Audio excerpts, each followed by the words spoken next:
ఖాళీ నూనె టిన్నులు తీసుకెళ్తున్నారు. వాటిని క్లీన్ చేసి బ్రాండెడ్ స్టిక్కర్లు వేస్తారు. కల్తీ నూనెతో నింపేసి మార్కెట్లోకి పంపిస్తారు. కరీంనగర్ అడ్డాగా ఆయిల్ మాఫియా రెచ్చిపోతుంది. బీఆర్కే న్యూస్ ఛానల్ నిఘాలో నమ్మలేని నిజాలు బయటపడ్డాయి. అడ్డుకోవాల్సిన ఫుడ్ సేఫ్టీ అధికారులు పట్టించుకోవడం లేదు.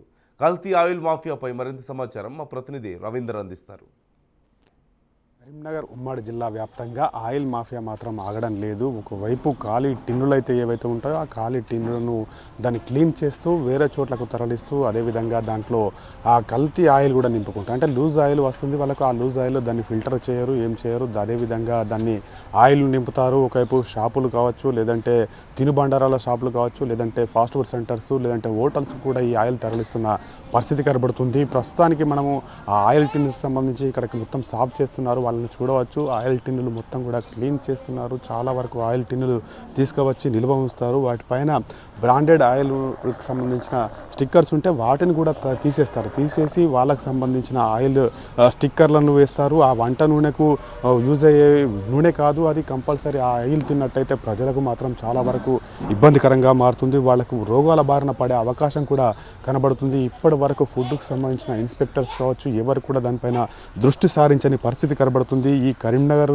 ఒక టౌన్లోనే దాదాపు 5 ఇటువంటి ఈ ఆయిల్కు సంబంధించి వాళ్ళు మాఫియా మాత్రం కొనసాగుతున్న పరిస్థితి కనబడుతుంది. ఆ ఆయిల్ టిన్నులను తీసుకువస్తారు, అక్కడిక్కడ సేకరించి దాంట్లో మాత్రం మొత్తం క్లీన్ చేసి ఆ స్టిక్కర్లను కూడా తీసివేస్తారు. తీసివేసిన అనంతరము దాంట్లో లూజ్ ఆయిల్ నింపుతారు. లూజ్ ఆయిల్ నింపి వేరే చోట్లకు తరలించే విధంగా ఈ ఆయిల్ మాఫియా కొనసాగుతున్న పరిస్థితి కనబడుతుంది. మనం ఆ స్టిక్కర్ మీద చూడవచ్చు. ఒకవైపు రాజా ఆ వంట నూనె అని కూడా ఆ స్టిక్కర్లు ఉన్నాయి. ఆ స్టిక్కర్లను మొత్తం కూడా తీసేస్తారు. ఆ ఖాళీ టిన్నులు మనం చూసుకోవచ్చు. ఆ ఖాళీ టిన్నుల పైన మొత్తం స్టిక్కర్లను తీసివేస్తారు. తీసివేసిన అనంతరం కూడా అట్లా మొత్తం టిన్నులను అయితే టోటల్ సాఫ్ చేస్తారు, క్లీన్ చేస్తారు. లోపల మొత్తం వాటర్ వేసి దానికి మొత్తం క్లీన్ చేసిన అనంతరం కూడా ఆ టిన్నులను వేరే చోటుకు తరలించి అక్కడ లూజ్ ఆయిల్ని అయితే నింపుతారు. అందులో చాలా వరకు కల్తీ ఆయిలే ఉంటుంది. ఆ కల్తీ ఆయిల్ను నింపి ప్రతి ఒక్క చోటుకు తరలించే ప్రయత్నాలు చేస్తున్నారు. అటువంటి దందా ఇక్కడ కొనసాగుతున్నా కానీ ఫుడ్ ఇన్స్పెక్టర్లు దీనిపైన దృష్టి సారించని పరిస్థితి కనబడుతుంది. బీఆర్కే న్యూస్ దాదాపు గత కొన్ని రోజుల నుంచి కూడా దీనిపైన తిరగడం జరిగింది. ఎక్కడెక్కడ ఏ విధంగా జరుగుతుందని నిఘా వేయడంతో ఈ నిఘాలో మాత్రం ఈ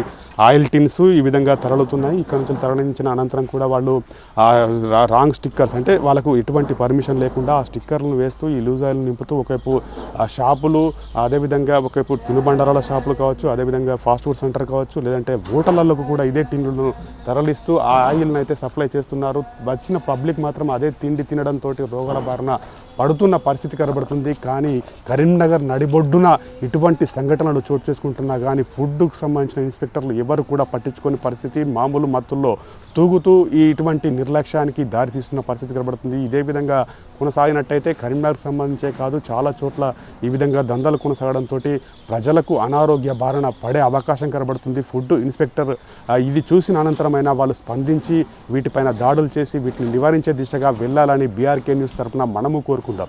కెమెరా పర్సన్ వినయ్తో కలిసి రవీందర్, బీఆర్కే న్యూస్, కరీంనగర్ జిల్లా నుంచి.